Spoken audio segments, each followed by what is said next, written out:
자, 오늘 함께 읽은 로마서 3장 1절에서 8절까지의 말씀을 통해 하나님의 승리, 이러한 제목으로 은혜를 나누고자 합니다. 우리가 지난주 로마서 2장 하반절 통해서 우리가 유대인들이 가지고 있었던 세 가지의 자랑, 이 세 가지의 자랑은 가슴에 품어야 될 자랑이 아니라 반드시 십자가 아래 버려버려야 할, 던져버려야 할 그러한 자랑이다라는 것을 말씀을 나눴습니다. 첫 번째, 무엇을 자랑했다고요? 그렇죠. 하나님 앞에 선택된 민족임을 자랑했다는 거예요.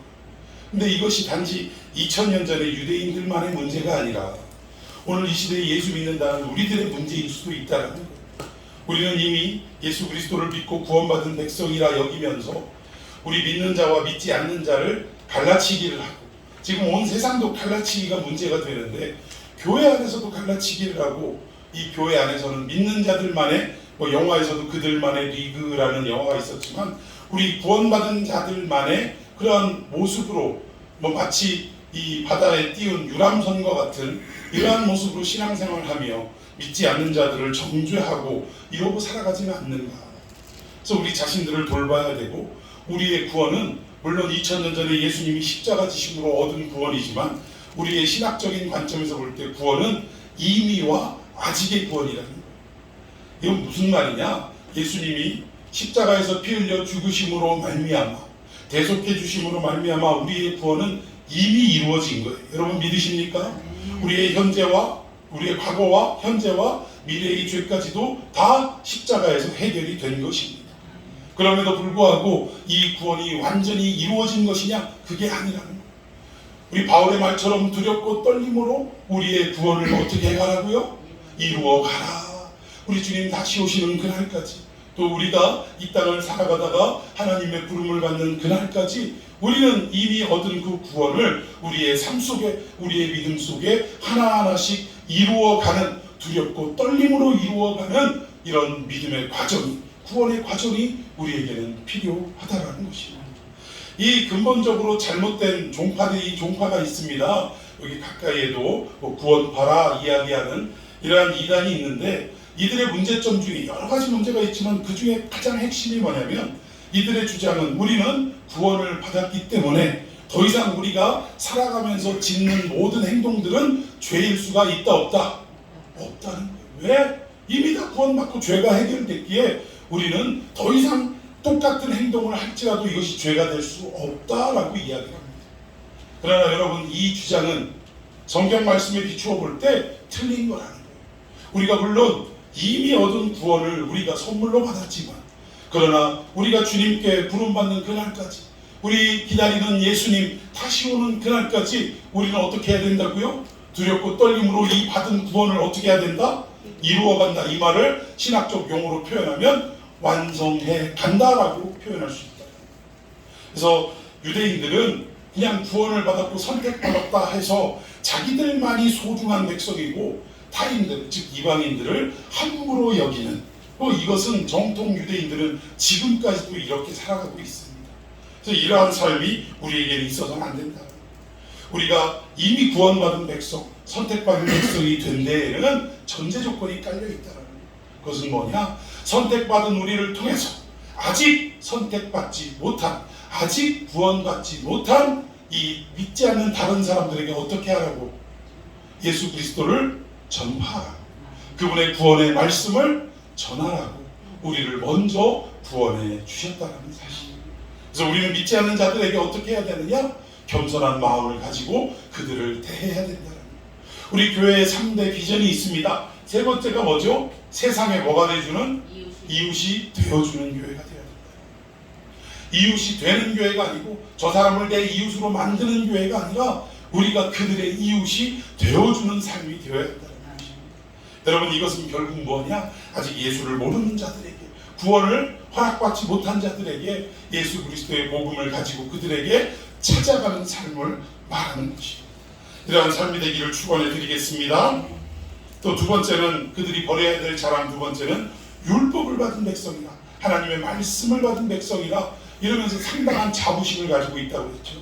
심지어 서기관들은 성경을 필사하다가 여호와라는 이름이 나오면, 이 글자가 나오면 어떻게 했다고요? 붓을 빨고 심지어는 목욕 재개를 하고 다시 와서 새 붓으로 그 나머지 내용들을 이어서 기록해가는 이런 어떤 열정을 보였다는 거예요. 심지어는 생명보다도 말씀을 귀히 여기는 이러한 삶도 살았습니다. 그러나 중요한 것은 우리 주님도 신약에 와서 늘 우리에게 강조한 말씀이었지만 말씀을 받은 것으로 만족할 것이 아니라 이 말씀을 우리의 삶 속에 어떻게 하는 것? 실현해 나아가고 실천해 나아가는 것, 적용해 가는 것, 이 삶이 우리에게 더 중요하다는 것을 강조하셨다는 거예요. 그래서 예수님께서 그의 어머니와 육신적 어머니와 그의 형제들이 한참 예배를 드리고 말씀을 가르치는 현장에 찾아왔을 때 어머님이 오셨습니다, 형제들이 왔습니다 라고 할 때 예수님 뭐라고 하셨어요? 누가 내 어머니며 누가 내 형제들이냐. 하나님의 말씀대로 살아가는 자가 나의 어머니요 나의 모친이요 나의 형제들이다 라고 그 자리에 있는 회중들과 제자들을 향해서 말씀하신 내용이 있습니다. 이것은 예수님이 육신적인 관계를 무시하는 행동이 아니라 정말 중요하고 우선적인 것은 뭐냐? 하나님의 말씀을 맡았으므로 만족할 것이 아니라, 이렇게 오늘도 주일날 우리가 함께 모여서 하나님의 말씀을 듣고 배우고 있는데 듣고 배움으로 만족할 것이 아니라 진정 하나님의 어떤 가족관계, 즉 예수님의 모친이며 예수님의 형제가 되기 위해서는 듣고 배우는 것으로 끝날 것이 아니라 듣고 배운 말씀을 어떻게 하라? 삶에 적용하며 살아가라. 여러분 믿으십니까? 이 시대의 교회가 정말 이 세상에 없어서는 안 될 예수님이 창조하신, 예수님이 창설하신 이 교회라는 공동체가 오늘날 왜 이렇게 세상 사람들로 하여금 손가락질을 받게 되었느냐? 물론 저 같은 목사들의 잘못으로 저희들 모든 책임을 돌려도 할 말이 없어요. 그러나 이런 목사를 위시해서 모든 성도들이 배우고 들은 하나님의 말씀을 삶 속에 하지 못해서 적용하지 못했기 때문에 우리가 주장하는 예수 그리스도의 복음의 내용과 우리가 현실 속에 살아가는 삶의 모습과 너무나 이견이 있기 때문에, 차이가 있기 때문에 세상 사람들은 우리를 인정하지 않고 교회를 인정하지 않게 되었다는 것입니다. 이제 코로나 시대가 슬슬 접어들면서 다시금 이 땅에 무너진, 그동안 2년 동안 우리가 세상에 얼마나 오해를 받았습니까? 마치 코로나의 온상지가 어디로?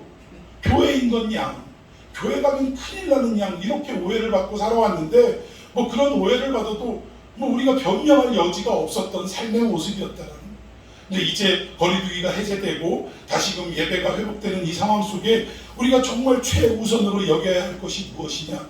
하나님의 말씀을 듣고 배웠다면 이 말씀을 듣고 배운 대로 삶에서 살아내는 이 운동이 우리에게는 필요할 줄로 믿습니다.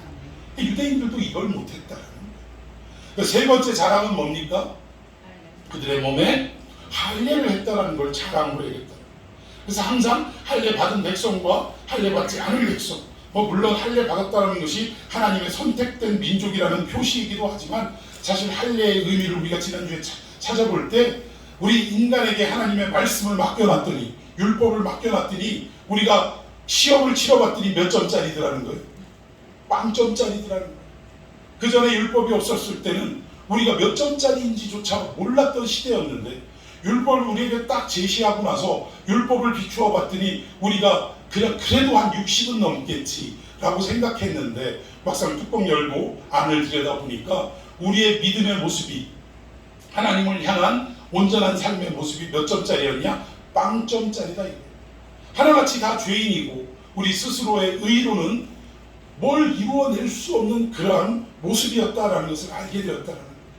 그럼에도 불구하고 이 할례가 죄인으로서는 어찌할 수 없어 하나님께서 다시금 아브라함을 살려주시는 애며 회복시키는 애며 이제는 너의 의지와 너의 주장대로 살아갈 것이 아니라 오직 내 명령대로 살아갈 것을, 내가 내 삶을 이제는 친히 주관하겠다라는 그러한 말씀의 뜻으로 우리가 뭘 받았다라는 거예요? 할례를 받았다라는 거예요. 근데 이 본의, 이 참 뜻은 알지 못하고 그저 육신적 행위로서만 할례 받은 것으로 우리가 만족하고 우월감을 가지고 이렇게 살았다는 것입니다.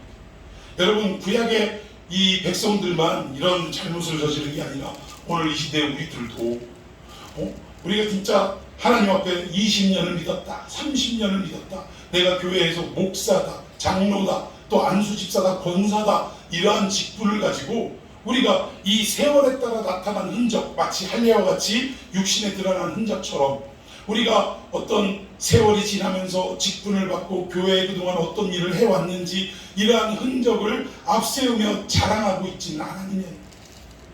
이러한 흔적을 마치 할례와 같은 우리의 육신의 흔적들을 우리는 다 버려야 할 줄로 믿으시기를 바랍니다.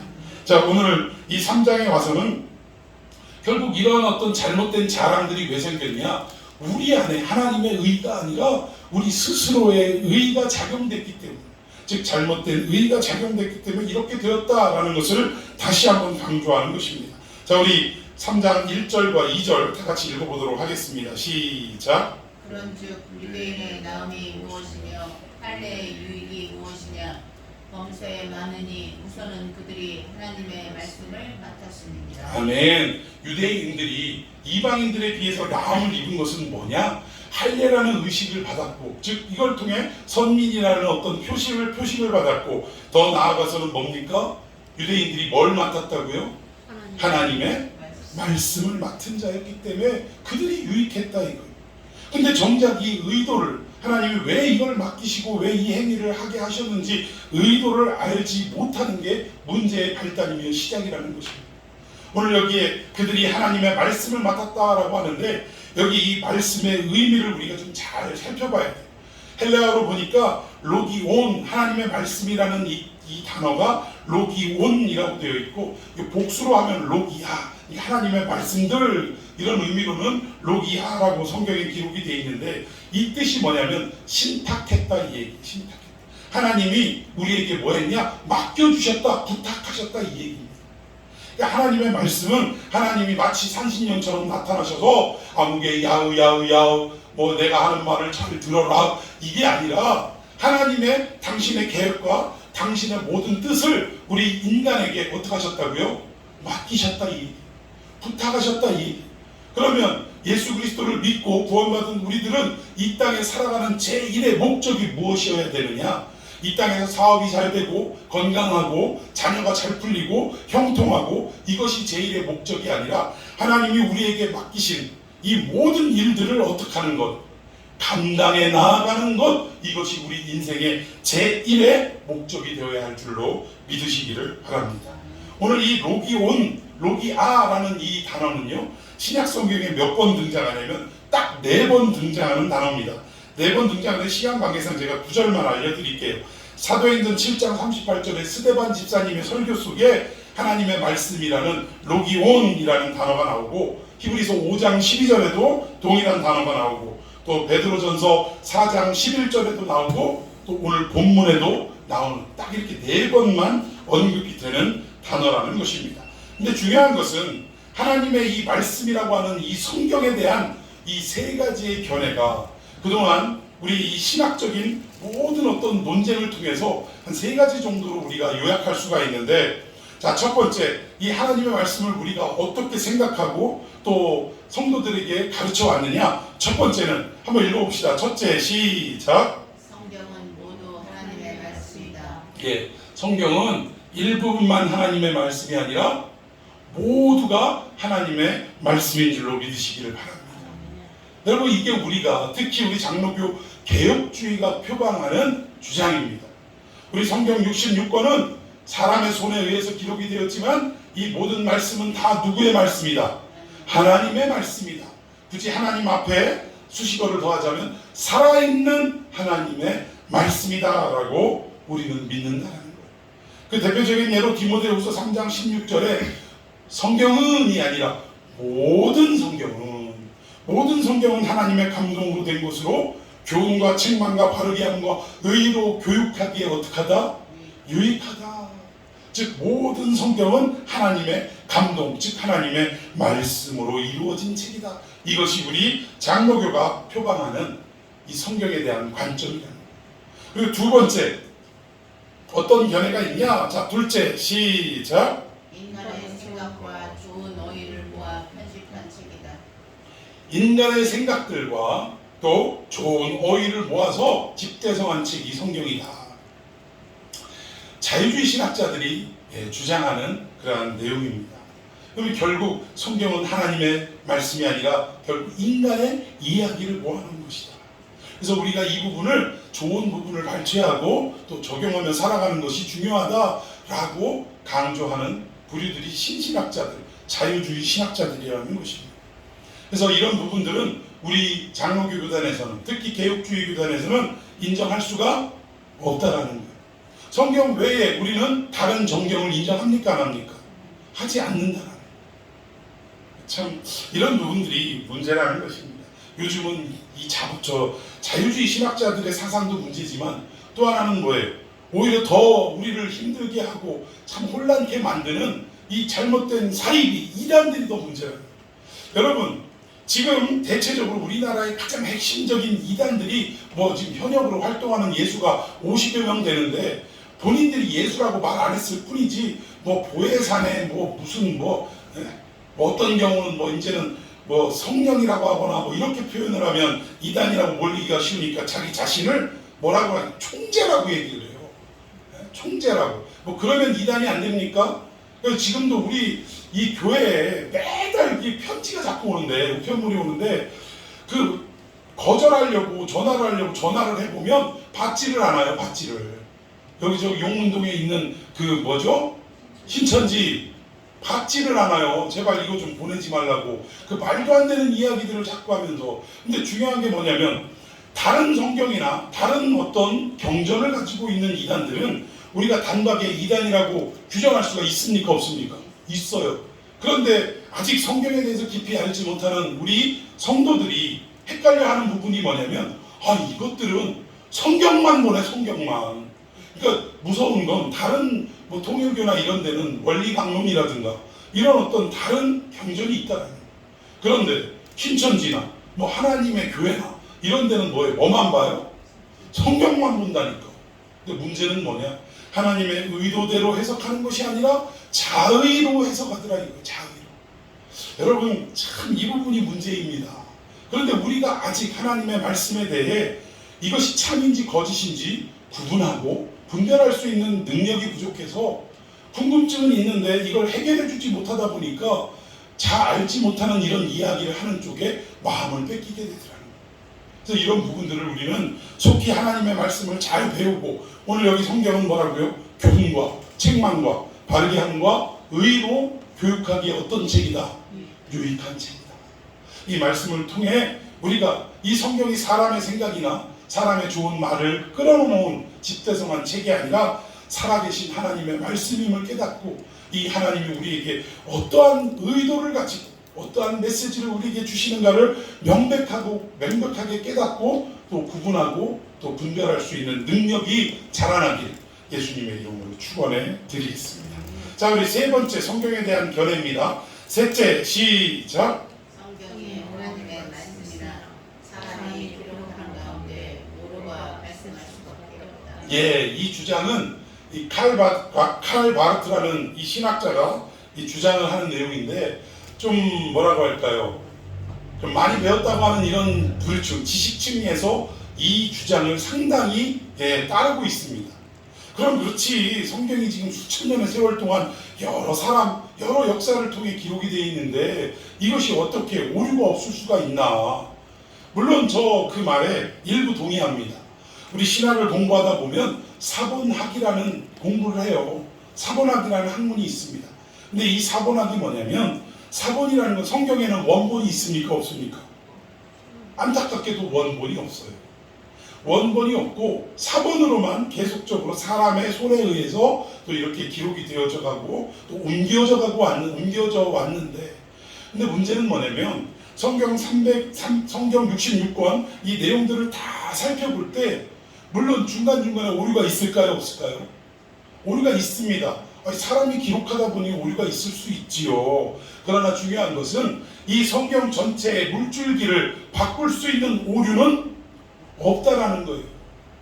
즉 성경이 하나님이 우리에게 말씀하고자 하는 그 본질적 메시지에서 벗어난 오류는 없다 이겁니다.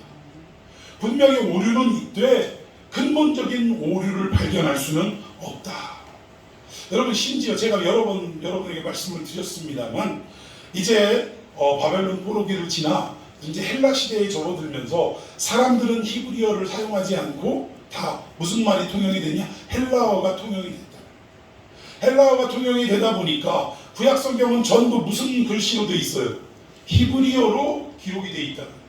그러면 그 당시 사람들이 읽으려면 이 히브리어를 공부하지 않다 보니까 어려움이 따릅니다. 근데 하나님의 말씀은 보급이 돼야 되다 보니까 번역하는 운동이 들어갔다. 그래서 총 몇 명의 서기관을 각자 다 흩어지게 해서 하나님의 말씀을 번역하게 했냐면 72인 72명을 한 명씩 한 명씩 다 따로 이렇게 흩어지게 해서 이 구약 성경을 헬라어로 번역하게 했다. 그런데 다 번역이 이루어지고 나서 72권의 성경책이 구약 성경책이 딱 사람들의 손에 쥐어졌을 때 놀라운 사실이 발견됐다. 그게 뭡니까? 72명의 모든 번역이 어떻게 됐어요? 동일한 번역이 나왔다. 그래서 우리는 이 번역을 72명이 했으니까 72역이라고 해야 되는데 헬라어에는 끄트머리 수를 빼는 게 어떻게 보면 통용되던 어떤 문법이에요. 문학이에요. 그래서 2명을 빼고 짜투리를 빼고 몇인요? 70인요. 이렇게 우리가 이야기한다는 거예요. 여러분 하나님의 말씀은요. 물론 개중에는 번역하는 가운데 오류도 있을 수 있고 또 우리 지금 읽고 있는 성경이 개역입니다. 이 개역판을 다시 한번 개정을 한 거예요. 그러다 보니까 히브리어 원어대로 그 의미대로 온전하게 번역을 하지 못한 부분이 있을까요? 없을까요? 있습니다. 그래서 저 같은 목사들이 히브리어나 헬라어를 공부해서 원어의 뜻이 어떤 의미이고 또 심지어는 이 기록될 당시의 배경이 어떠한 의미인지 이런 것까지도 우리가 잘 공부를 해서 여러분들에게 전달을 해드릴 사명이 있는 거예요. 여러분 오늘도 잠시 제가 이제 오후에 말씀드릴 내용입니다만 성경에 이런 내용이 있죠. 산을 옮길 만한 믿음이 있다라는 표현이 있지 않습니까? 여러분 이 말씀을 가지고 심지어는 너희에게 겨자씨 하나할 만한 믿음만 있어도 이 산을 명하여 바다로 던지우라 해도 어떻게 된다? 그대로 될 것이다 라는 예수님의 말씀도 있습니다. 그래서 우리는 이 말씀을 번역한 그대로 우리가 정말 하나님 앞에 매달려 기도하면 이 산에 명하여 바다로 옮기우라 하면 어떻게 돼요? 옮겨진다라고 그동안 믿어왔다. 물론 하나님은 이런 일들을 하실 수 있습니까? 없습니까? 할 수 있죠. 불가능이 어디 있습니까? 그러나 예수님이 하신 말씀이나 바울이 한 말씀 이 의도가 뭐냐? 그때 당시에 배경을 우리가 알아야 된다는 이것은 당시 사람들이 사용하는 관용구라고 얘기할 수 있어요. 이게 뭐냐? 이 산을 명하여 저리로 옮기우라 라는 산을 옮길 만한 믿음이라 이런 표현은 뭐냐면 우리 앞에 불가능한 일이 있다 할지라도 할 수 없는 일이 있다 할지라도 이것을 능히 이겨낼 수 있는 상황 이것을 산을 옮기울 만한 믿음이라 라고 표현을 했다는 거예요. 이걸 모르고 부흥사 목사님들이 그동안 뭐라고 그랬어요? 저도 그 얘기를 수도 없이 들었어요. 어떤 고아원이 산 아래에 있는데 그늘이 져가지고 단 한 번도 햇볕을 볼 시간이 없더라는 거예요. 그래서 이 설교를 듣고 어느 고아 한 아이가 이 말씀을 붙들고 하나님 이 그늘지게 만드는 이 산을 옮겨주세요 라고 간곡하게 매일같이 기도를 했는데 어느 날 포크레인과 중장비들이 들어와서 산을 깎아가지고 바다를 메꾸더라 이거예요. 간첩 싸움이 일어나서 그랬대. 근데 제가 신문이나 여러 가지 상황을 이렇게 다 자료를 조사해봐도요 우리나라 안에 간첩 싸움한다고 고아원 가리고 있던 산을 까부셨다라는 이 기사를 찾아볼 수 있었을까요? 없었을까요? 없었어요. 이해를 돕기 위해서 예화로 하셨겠지만 그러나 이 의도, 말씀의 참 의도를 우리가 깨닫지 못하니까 엉뚱한 해석 방향으로 나아가게 되더라는 것입니다. 그래서 우리는 진짜 이 하나님의 말씀이 오류가 중간중간 있을 수도 있지만 근본적인 물줄기를 뒤바꿀 수 있는 그러한 오류는 아니고 하나님의 참된 메시지가 온전히 전파되어지는 이러한 말씀이다. 즉 첫 번째 성경은 모두가 하나님의 말씀으로 구성된 것이다. 이것을 우리는 따라야 할 줄로 믿습니다. 자 그렇다면 오늘 이 로기아 즉 로기온이라는 이 하나님의 말씀이라는 단어가 왜 사용이 됐는지 좀 이 얘기를 좀 하고 싶어요. 시간이 좀 많이 갔지만 당시에는 헬라어가 통용되던 시대인데 헬라어는 두 가지로 나뉘어져 있어요. 하나는 뭐냐? 귀족들이 사용하는 헬라어가 있습니다. 또 하나는 일반 서민들이 사용하는 그러한 헬라어가 있어요. 그렇다면 묻습니다. 우리가 기록된 이 신약성경 헬라어는 귀족들이 사용하는 헬라어로 되어 있겠습니까? 아니면 코이네라고 하는 이 평민들이 사용하는 헬라어로 되겠습니까? 어떤 걸로 되겠어요? 그렇죠. 평민들이 사용하는 이 코이네라는 헬라어로 기록이 되어 있다는 것입니다. 그런데 여기에 이 로기아, 로기온 하나님의 말씀이라는 뜻은 아까도 제가 단어를 살펴보면서 뜻을 말씀드렸는데 이 말은 무슨 말이냐? 하나님께서 즉 그 당시에는 하나님만 믿는 그런 상황이 아니니까 신이 무엇인가를 제시하고 위탁했다, 맡겼다라는 의미가 로기온이라는 단어의 의미라는 거예요. 즉 신탁을 했다, 맡겼다라는 의미라는 것입니다. 자, 그렇다면 디모데후서 4장 7절 한번 봅시다. 자, 시작. 나는 선한 싸움을 싸우고 나의 달려갈 길을 마치고 믿음을 지켰습니다. 예, 그 앞에 2절에도 범사에 많으니 우선은 그들이 하나님의 말씀을 어떻게 했습니다? 맡았습니다. 신탁됐다 이거예요. 위탁했다 이게. 그리고 이 말씀대로 디모데후서 4장 7절에 바울이 이 유언과 같이 마지막 그 디모데에게 남긴 말씀인데 자기의 일생을 한마디로 정리하자면 선한 싸움 싸우고 달려갈 길도 마치고 뭐를 지켰대요? 그래서 우리는 이 말씀을 읽을 때마다 뭐라고 생각하냐면 우리가 가지고 있는 이 믿음을 절대 타협하거나 양보하지 않고 끝까지 지켰다. 어떠한 칼의 위협이 와도 나는 하나님을 배반하지 않았다. 이러한 말씀으로 우리가 잘못 오해하고 곡해해서 해석을 하고 있었다는 거예요. 그런데 여기에 믿음을 지켰다라는 이 말의 뜻은 뭐냐면 믿음의 위탁물, 즉 하나님이 우리에게 맡기신 것을 의미한다는 것입니다. 이걸 끝까지 지켰다라는 거예요. 자, 그러면 하나님이 우리에게 맡기신 위탁물이 무엇입니까? 여러분 뭐라고 생각하세요? 교회 짓는 거? 일생을 교회 짓는 것을 자기의 사명 첫 번째라고 생각하고 사나주구나 교회 건축 하시는 목사님들도 계시는데 여러분 이것은 물론 교회를 건축하면 좋은 일이죠. 그러나 이것은 첫 번째 우리의 위탁물이 될 수 없고 하나님이 우리에게 맡기신 일이 될 수가 없다라는 것입니다. 그러면 하나님이 우리에게 가장 첫 번째 맡기신 위탁물이 뭐냐? 바로 하나님의 말씀인 줄로 믿으시기를 바랍니다. 우리는 이 하나님의 말씀을 우리의 삶을 통해 지켜나가고 이 말씀 맡은 대로 우리는 살아가야 할 책임이 첫 번째 있다.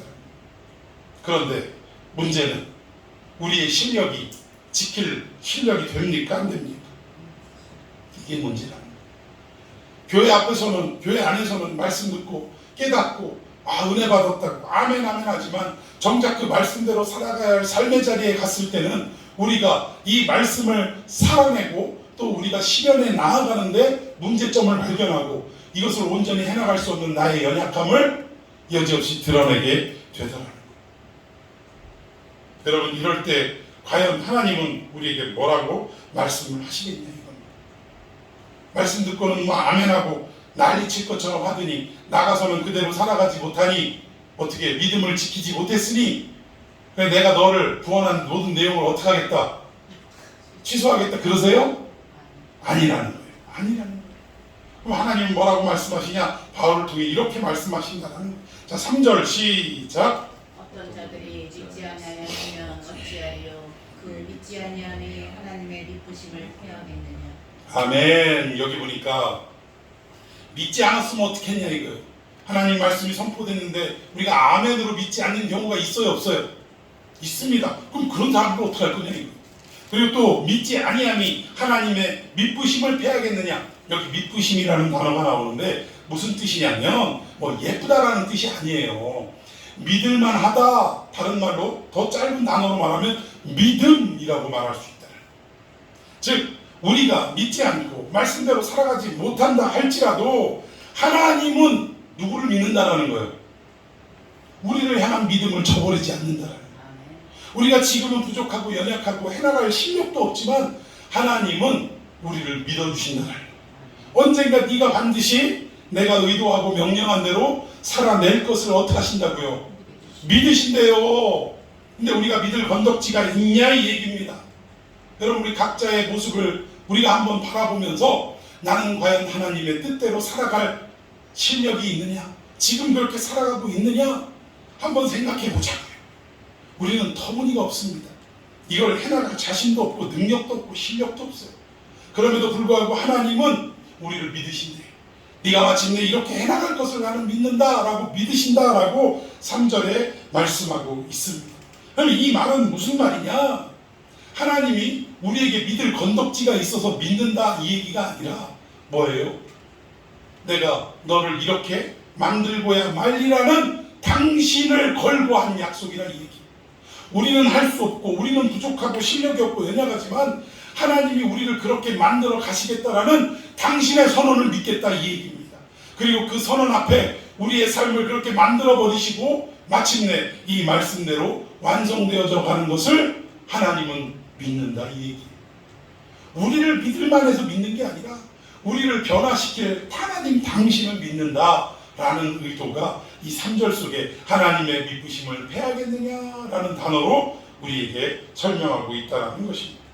여러분, 인간의 최초의 인류 누굽니까? 우리 인간 역사의 최초의 인류 아담이 있습니다. 아담에게 하나님 약속이 있었어요. 모든 것들은 네 맘대로 해도 좋지만 동산 중앙에 선악을 알게 하는 나무의 열매는 어떡하라? 먹지 말라. 근데 여러분, 하나님은 아담이 이 선악 열매를 먹을 수밖에 없는 실력 없고 능력 없고 아무런 가치가 없는 사람임을 아셨을까요? 모르셨을까요? 하나님은 아셨어요. 그럼에도 불구하고 결국은 하나님과의 약속이 깨어져 버리고 에덴 동산에서 쫓겨나는 인생, 그리고 나서 우리 인류는 항상 어디로 돌아가기를 소원하냐? 에덴으로 다시 돌아가기를 소원하더라는 거예요. 근데 돌아갈 길을 모르네. 길을 모르는 거예요. 그래서 이 수천 년의 역사 가운데 우리 인간은요, 부모에게 효를 해라, 나라에 충성을 해라, 또 인간 간의 것도 예를 지켜라, 또 우리의 욕망을 억눌러라, 심지어는 보리수나무 밑에서 시집도 장가도 안 가고 그저 명상만 하고 있고 이러면 어떻게 된대요? 부처가 된다, 해탈을 한다, 뭐 이러면서 수도 없이 길을 제시했는데 정답인 길이 하나라도 있지 않았다.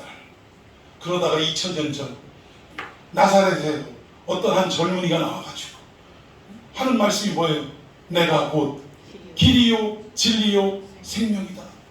생명이란 말은 결국 에덴 동산 안에서 영원한 생명을 누릴 수 있는데 그 동산에서 낙원에서 쫓겨났으니 우리는 죽을 수밖에 없는 존재가 된 거 아닙니까? 예수만이 우리가 다시 생명을 얻을 수 있는 유일한 길이며 참된 말씀이다. 그걸 우리에게 가르쳐 주셨다라는 것입니다. 그래서 아담도 역시 인간 역사 이래로 어떠한 일을 해도 에덴으로 돌아갈 수 없고 생명을 회복할 수 없고 이러한 모습이었지만 결국은 이 범죄한 아담을 통해 누구를 약속하셨다고요? 여자의 후손을 약속해서 아담에게는 찾아볼 수 없는 실력과 그 어떤 건덕지가 없는데 하나님이 일방적으로 이미 타락하고 무너진 인간의 역사를 통해 당신의 외아드님 독생자를 이 땅에 보내셔서 우리의 모든 죄를 짊어져 십자가에 죽게 만드시고, 그리고 쉽게 말하면 모든 죄를 덤태기를 예수님께 다 씌워가지고 예수님이 대속하게 만드셔서 우리를 마침내 어떻게 하겠다? 구원해 내시겠다는 그 약속이 바로 하나님의 언약이며 그 약속은 단 한 번도 깨어지거나 뒤로 물러난 적이 없다. 그래서 하나님의 믿으심을 어찌 패하겠냐라고 바울은 우리에게 가르쳐주고 있다는 것입니다. 자, 우리 4절 말씀도 한번 봅시다. 시작. 그럴 수 없느니라. 사람은 다 거짓되되 오직 하나님은 참되시다 할지어다. 기록된 바 주께서 주의 말씀에 의롭다 함을 얻으시고 판단 받으실 때 이기려 하심이라 함과 같으니라. 아멘. 여기 판단 받으실 때 뭐하게 하심이라? 이기려 하심이라. 오늘 이 본문 말씀을 통해서 제목을 잡은 거예요. 하나님이 이기게 하려 하심이라. 하나님이 이기신다. 좀 더 이제 주고 란이 작다 보니까 더 줄일 수 없을까? 그래서 하나님의 승리, 하나님의 이기심, 이러한 어떤 제목으로 오늘 잡았다라는 거예요. 여러분, 하나님이 마침내 이기신다. 우리 인간은 고집과 아집을 스스로 꺾지 못하는 이런 부족한 존재인데 마침내 하나님의 그 언약대로 우리 인간을 결국은 이루어내시고 완성해내신다라는 이 대표적인 성경의 인물이 있습니다. 누굽니까? 야곱이라는 인간이에요. 야곱은 이름조차도 뭐예요? 속이는 자. 더 쉽게 표현하면 사기꾼, 발뒤꿈치를 붙잡는 자. 뭐 이거는 남의 인생에 태클 거는 자, 이런 뜻이에요. 인생 자체가 그렇게 태어난 사람이 야곱이라는 것이에요. 사실 에서와 야곱 가운데 하나님이 이미 만세전에 택하신 자는 누구예요? 야곱입니다. 그러면 야곱이 인간적인 욕심과 인간적인 방법을 동원하지 않더라도 하나님의 뜻과 계획 속에 언젠가는 하나님이 야곱이 장자가 되도록 어떻게 하시는 거예요? 만들어 가실 계획이 다 있다. 믿습니까? 그런데 야곱은요, 자기의 욕심대로 자기가 무언가를 이루어 가려고 자기의 깨와 자기의 계략으로 모든 것들을 해나가다 보니 당장 눈앞에는 거두고 이룬 것 같지만 거기에 따른 부작용이 있었다라는 거예요. 결국 형을 속여서 장자권을 빼앗고 아버지도 속여서 축복권까지도 다 부여받았어요. 그런데 그의 인생이 장자권과 축복권으로 그 땅에서 잘 풀리는 삶이 되어야 되는데 어떻게 됐어요? 형 에서가 아버지 죽을 날 가까웠으니 아버지 죽기만 하면 어떻게 하겠대요? 내 이놈을 당장 죽여버리겠다. 아버지만 돌아가셔라. 손꼽아 기다리고 있었다라는 거예요. 이 얘기를 엄마가 듣고 인생 최초로, 아니 성경 역사 최초로 나그네로 보냅니다. 그래서 한 번도 부모 곁을 떠나지 않았던 이 야곱이 나그네 인생에 대해서 외삼촌 라반의 집으로 터벅터벅 걷다가 그러다가 베델이라는 장소에 머물렀는데, 여러분 우리 인류 최초의 노숙자가 누구였다고요? 야곱이었다고요. 여러분 유대인들에게 노숙을 한다는 건 수치 중에 수치입니다. 왜냐? 유대인들은요, 나그네 환대법이라는 게 있어요. 누군가가 우리 마을, 우리의 영역 안으로 들어왔을 때 그저 길바닥에 자게 만드는 것은 누구의 수치냐면 이 마을의 수치였다는 거예요. 이 말은 무슨 말이냐면 야곱은 철저하게 고립당한 상태였다는 거예요. 그 누구도 이 야곱을 맞아들이고 영접할 사람들이 없이 그냥 방치하고 내버려둔 인생이었다는 것이 얼마나 외로웠겠어요. 그 가장 외로운 인생의 시간에 돌베개를 베고 잠을 잘 때 꿈속에 하나님이 나타나시고 하늘과 이 땅은 사닥다리, 사실은 사닥다리가 아니라 뭐라고요? 계단이라고. 계단이 이어지고 천사들이 그 위로 오르락 내리락 하는 것을 보면서 아하, 하나님은 살아계시구나, 여기에 계시구나 라고 고백하고 잠이 깨어서 그 돌베개를 중심 삼아서 단을 쌓고 거기에 예배를 드렸어요. 제사를 드렸어요. 그리고 한다는 소리가 뭐예요? 아버지의 집으로 무사히 돌아오게 하시면 당신은 나의 하나님이 될 것이며, 하나님이 지금 버림받은 인생에 친히 찾아가 주시고 살려주시고 위로하시고 책임져 주시겠다고 약속하시는데 한다는 소리가 뭐라고요? 나를 끝까지 여기까지 보호해 주시면 당신은 내 하나님, 내가 삼아줄게. 하나님이 우리를 자녀 삼아 주신 거에 감사 감격해도 부족한데 한다는 소리가 나를 잘 보호해주고 이끌어주면 하나님 삼아줄게. 이렇게 고백하더라는 거예요. 그리고 또 뭐예요? 10분의 1을 내가 당신한테 드리겠다. 10분의 1을 드리겠다라는 의도는요, 결국 뭐예요? 내가 100만 원 벌면 기분 좋게 마치 팁 주듯이 어떻게 하겠다는 거예요? 10만 원 뚝 떼가지고 내가 하나님께 드려버릴게. 그러니까 나 좀 잘 좀 봐주셔. 이 얘기라는 거예요. 근데 여러분 11조는 어떤 의미라고요? 어떤 의미라고요? 나에게 있는 모든 것이, 나에게 허락받은 모든 것이 누가 주신 것입니까? 하나님이 주신 것입니다.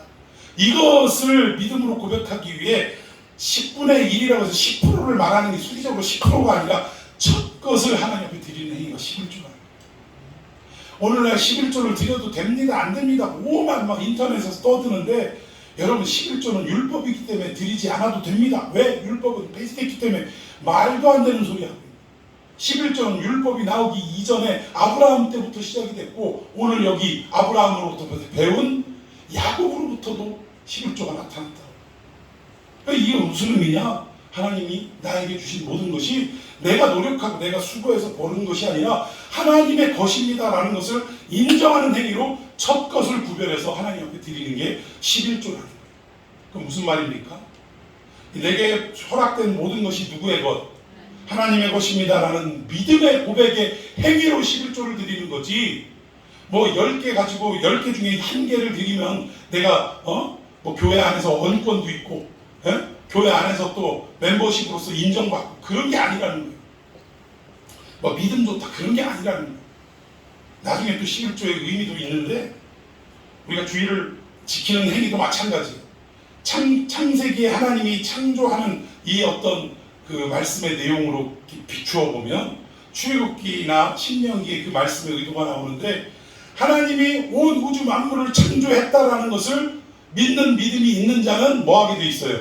안식일을 거룩하게 지키게 돼 있는 거예요. 안식일을 지켜야 되는 의무를 부여하신 게 아니라 원래의 의미는 우리가 살아가는 이 모든 자연이 이 모든 하늘과 땅과 우주와 만물들이 하나님이 지으신 것입니다라는 믿음이 있다면 우리는 그 믿음의 표현을 어떻게 하는 거예요? 7날 중에 한 날을 구별해서 하나님 앞에 지키는 행위. 여러분 이런 의도를 가지고 있다는 것입니다. 믿습니까? 그리고 나중에 10년기에 넘어가면요 주의를 지키는 의도가 또 달라져요. 하나님이 창조주인과 동시에 또 하나 뭐냐? 우리를 여기까지 인도하신 출애굽을 통해 홍해를 건너 광야를 거쳐 여기까지 인도하신 분이 누구다? 그 우리를 구원하신 분이 하나님이다라는 그 고백으로 뭘 드린다고요? 안식일을 지킨다. 여러분 믿습니까? 그러니까 우리가 해도 되냐 안 해도 되냐 이 모든 이 논쟁의 가장 저 밑에 근본적으로 가면 뭐 때문이에요? 하기는 싫고 하자니 죽겠고 이게 결국 우리 욕심과 우리의 욕망의 갈등에서 일어나는 거라니까. 11조 문제 왜 고민합니까? 결국 그 문제가 어디에서 나타나요? 내가 이거 드리면 우리의 과외돈이 날아가는데 이거 어떡하지?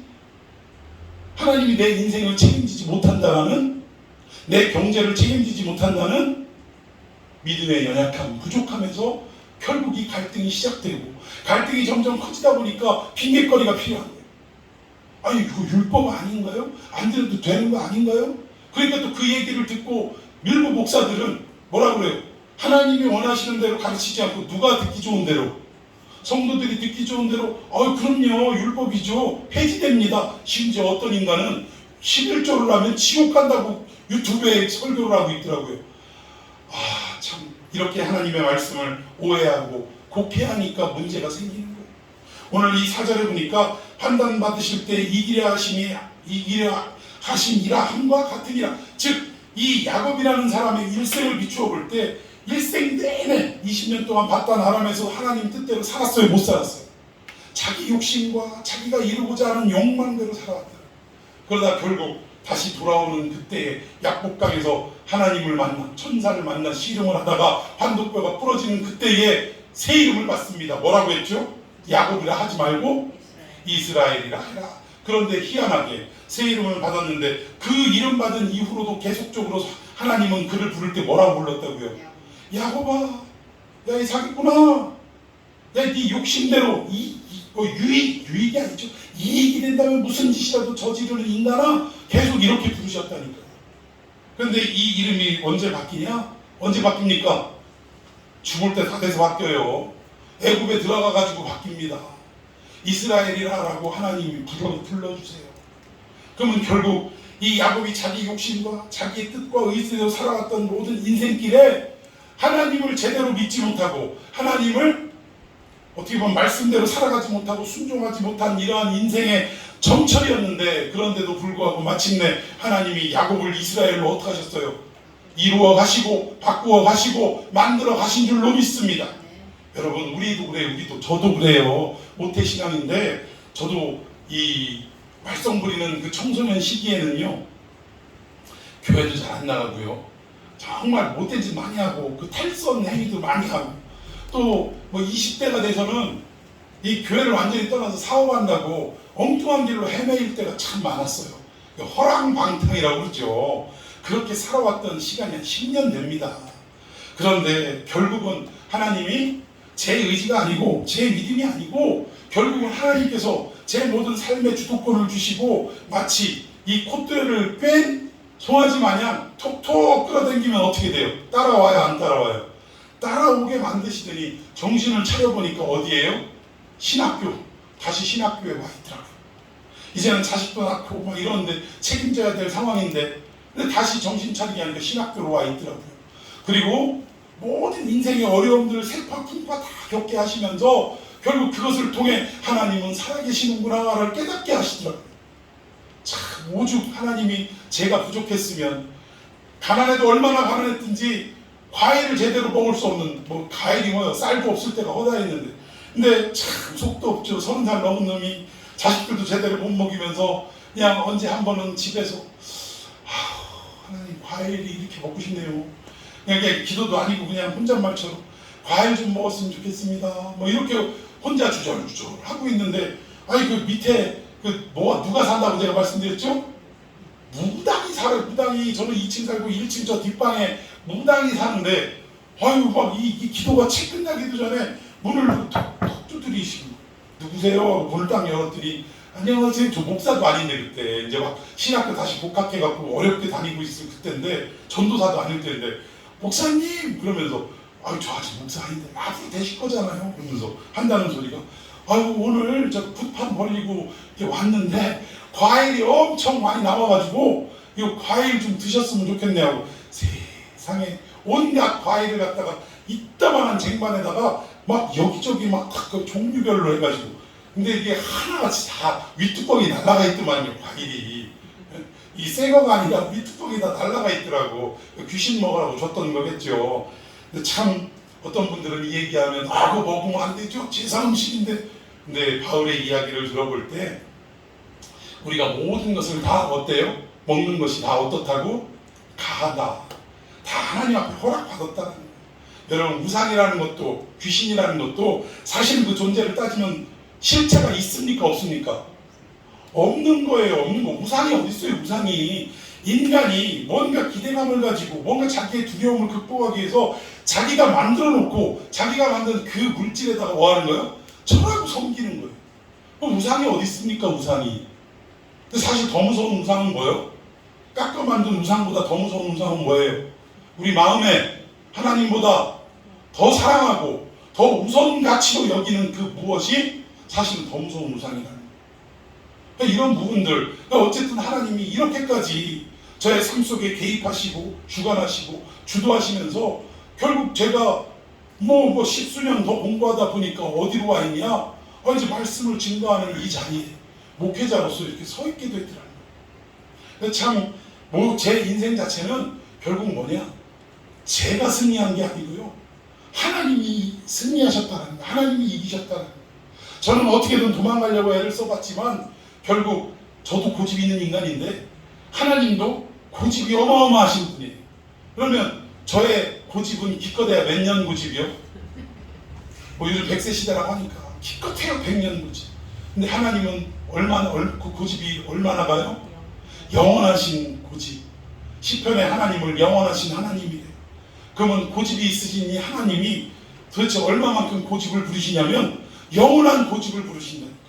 여러분 이 말씀은 무슨 말씀이냐? 우리가 인생을 살아가다가 하나님 말씀대로 살아갈 때도 있지만 때로는 우리의 믿음이 부족하고 힘과 결심이 약해서 무너지고 쓰러지고 넘어질 때가 수도 없이 많다. 그래서 우리 자신의 모습을 보며 스스로를 한탄하고 내가 이거밖에 되지 않는가를 아파할 때가 많이 있다는 것입니다. 그래서 더 나아가서 죄책을 가지고 혹시 이것 때문에 나의 구원이 취소된 것은 아닌가라고 근심하고 염려하는 경우도 있어요. 여러분 우리가 교통사고 한 번 나면 단박에 어떤 생각 가져요? 내가 지난달 뭘 껴먹었어? 11조를 껴먹었더니 이런 일이 생긴 거 아닌가? 내가 지난주 주일 예배를 드리지 않아갖고 이런 어떤 안 좋은 일이 생긴 거 아닌가? 이렇게 생각하더라니까. 그런데 하나님은 이렇게 부족하고 연약한 우리들을 당신의 믿부심을 패하지 않기 위해서 당신의 그 말씀하신 대로 그 언약대로 당신의 얼굴과 체면과 명예를 걸고 반드시 우리를 어떻게 해요? 그 믿음 없는 실패한 삶의 자리에서 어떻게 하신다? 완성의 자리로 온전한 자리로 우리를 인도하여 주시고 반석 위에 세워주신다 이 얘기입니다. 여러분 믿으십니까? 삶의 어려움 속에 여러분들 무너지지 마시기 바랍니다. 우리는 부족하고 넘어지고 실패할 수 있지만 하나님이 우리를 구원하시기 위해 작정하신 그 말씀은 믿부신 말씀이라는 거예요. 당신은 반드시 이루어 가시는 하나님이다, 이 얘기입니다. 오늘 여러분의 현실을 보지 마시고 여러분의 상황을 보지 마시고 오늘 언약하신 말씀을 보시기 바랍니다. 나의 연약하고 부족한 모습임에도 불구하고 하나님은 여전히 나를 사랑하시고 하나님은 여전히 나를 붙잡아 주셔서 구원의 완성의 길로 우리를 끝까지 인도하여 주신다라는 이 믿음이 회복되는 이 시간이 되시고 이 연약한 우리의 모습을 다시 한번 주님 앞에 구하며 하나님 능력의 손이 말씀의 손이 오늘 나를 붙잡아 다시금 승리하며 또 성공할 수 있는 믿음의 삶이 될 수 있게 해달라고 우리 주님의 이름을 뜨겁게 부르며 함께 기도하겠습니다. 주여